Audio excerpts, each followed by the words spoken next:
Presented by the Ministry of Works and Housing today is for the section 2 of the Umuahia to Arochukwu, Ohafia-Arochukwu highway road. This section comprises Umuahia, Bende, Ohafia road in Abia State, and it was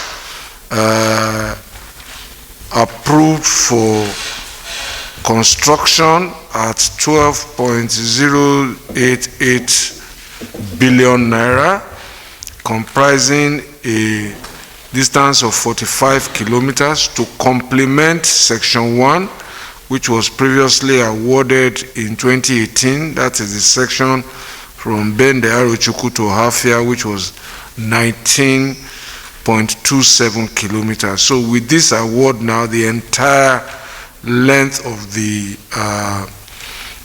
road is now under contract to the same contractor, and we hope for expeditious execution. Thank you.